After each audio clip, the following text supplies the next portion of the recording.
गिबियावनो बयखौबो आंनि चेनेलाव बरायनानै लानाय जाबाय। दासिमनि माखासे खौरांफोरा जाबाय। लकसभा बिसायख'थिया खाथियाव सफैनायखौ नोजोर होनानै इउपिपिएल आरो बिपिएफ हान्जानि गेजेराव राजखान्थियारि बाथ्रा बुंथिलायबाय थानायखौ नुनो मोन्दों। आथिखालाव इउपिपिएल आरो बिपिएफ दोलोनि गेजेराव दान्थे-बिदान्थे बाथ्रा बुंथिलायबाय थानायखौ नुनो मोन्दों।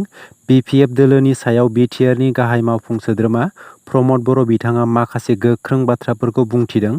बिपिएफ हान्जाया जेसेबांखि जयनिं हाबाफारि लाया मानो बे गासै जयनिं हाबाफारिया फावथिनासो होननानै प्रमद बर' बिथाङा बुंथिदों। लोगोसे बिपिएफ हान्जाया जोबस्रांनो बारा गोबाव सम गैला होननानैबो बुंथिबावो।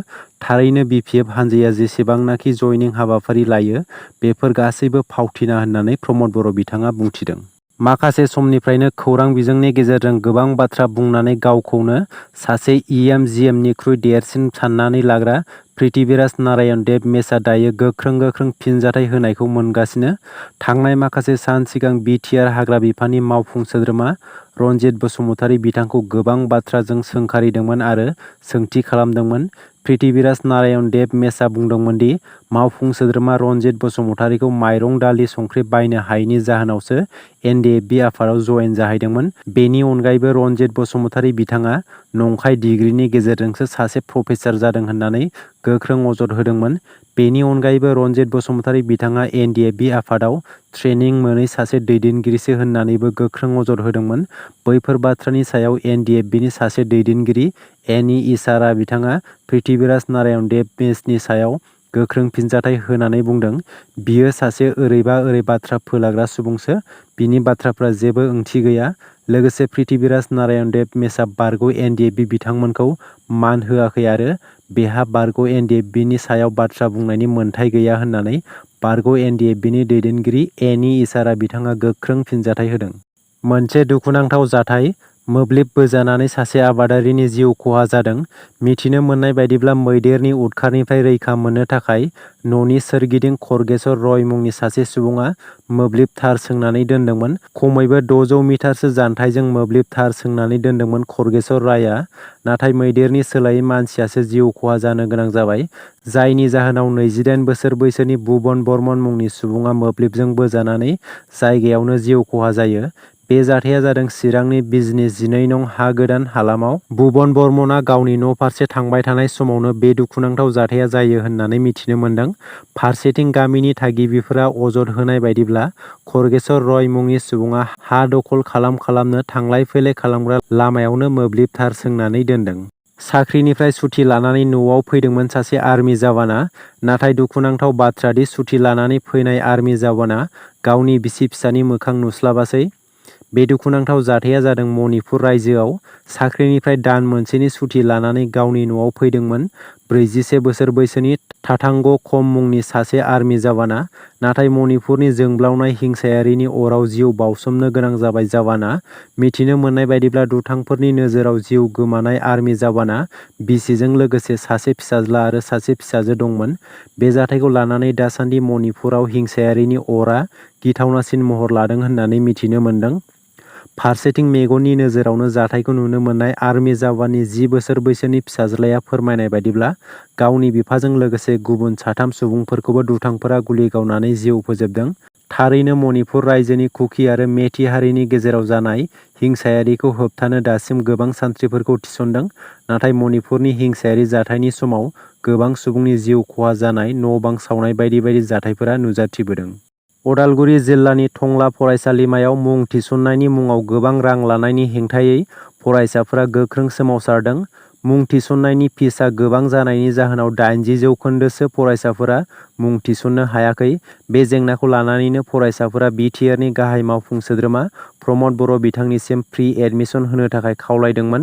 गुवाहाटी मुलुगसोलोंसालिनि सिङाव थानाय फरायसालिमाफोराव 30% नाम्बार मोनोब्लानो पास जायो।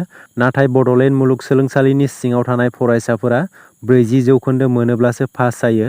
जायनि जाहोनाव गोबां फरायसाफोरा सेमिस्टार आनजादखौ उथ्रिसार जानो हायाखै एबा पास जायाखै। गोबां सोमावसारनायनि उनावबो बर'नि माखासे आफादफोरा बैफोर जेंनाखौ नुसनाखै आरो बैफोर जेंनानि सोमोन्दै सावरायलायाखै होननानै टंला फरायसालिमानि फरायसा आफादनि गाहाय नेहाथारि सोमखोर बसुमतारीया बैफोर गोख्रों बाथ्राखौ बुंथिदों। उदालगुरि जिल्ला एबा बिटिआर ओनसोलनि थाखाय मोनसे गोजोनथाव खौरां। अदालगुरिनि गलमायाव बेखेवबाय गोदान मुगानि आगजु गोनां अपारेसन खालामनो हानाय मेगन फाहामथाय बड'लेण्ड नेत्रालय आइ केयार हस्पिटाल। गोबाव समनि आंखाला सुफुंजाबाय गोदान मुगानि मेसिन एबा आगजु आरो सेनियर आइ स्पेसियेलिस्ट डक्टरनि गेजेरजों मेगननि अपारेसन आरो फाहामथाय लानो हासिगोन।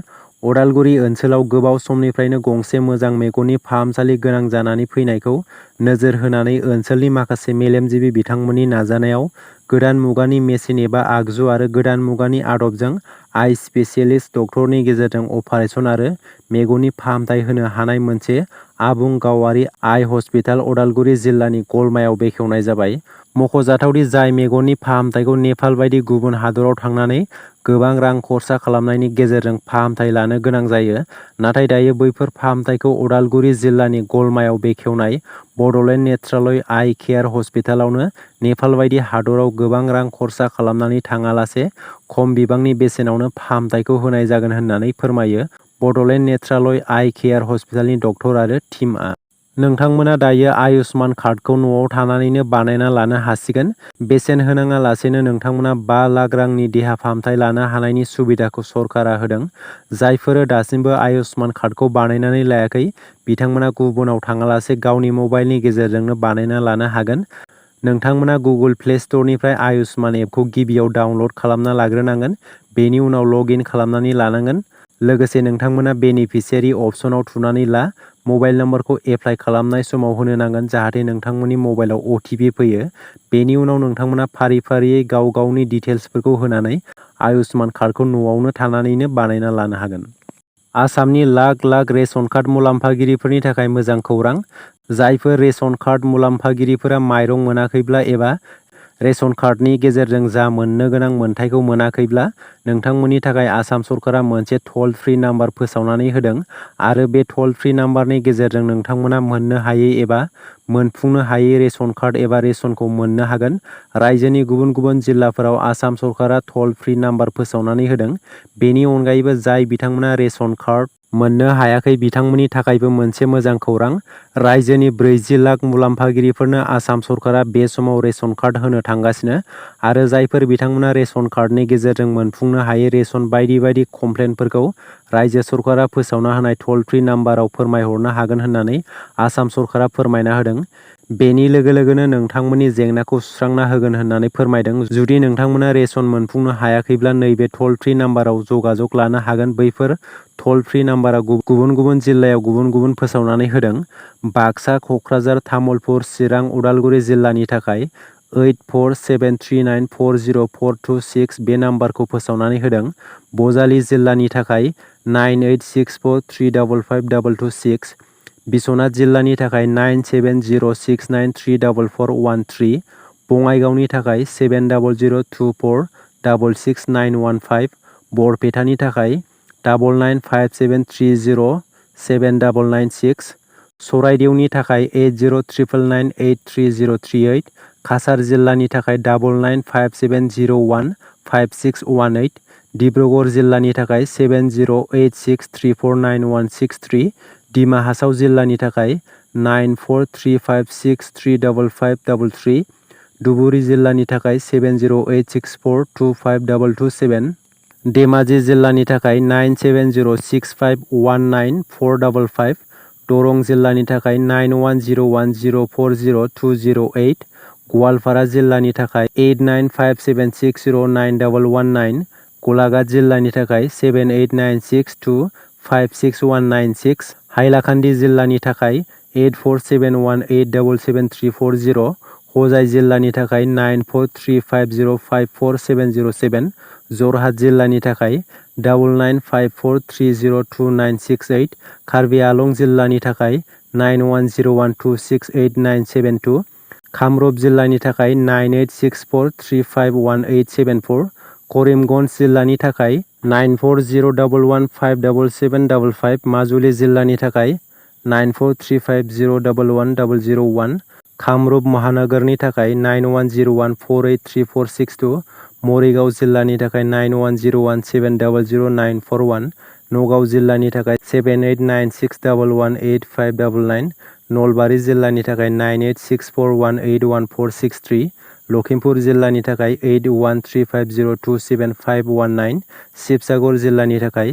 9957171426, सनितपुर जिल्लानि थाखाय 8631020128, खोला सालमारानि थाखाय 7086592978, तिनसुकिया जिल्लानि थाखाय 7002325998, सोनाब कार्बि आंलं जिल्लानि थाखाय 9101268972, फोनांजाब राहानि थाखाय टल फ्रि नाम्बार 180034536111 नाम्बाराव कल खालामनो हागोन। दिनैनि खौराङा एसेनोसै। आसा खालामो नोंथांमोना खौरांखौ खोनासंनानै मोजां मोनबाय। खौरांखौ मोजां मोनदोंब्ला मोनसे लाइक खालामदो। लोगोसे सानफ्रोमबोनि खौरां मोननो थाखाय आंनि SB रादाब इउटुब चेनेलखौ साबस्क्राइब खालामनानै लादो। गोजोन्थों।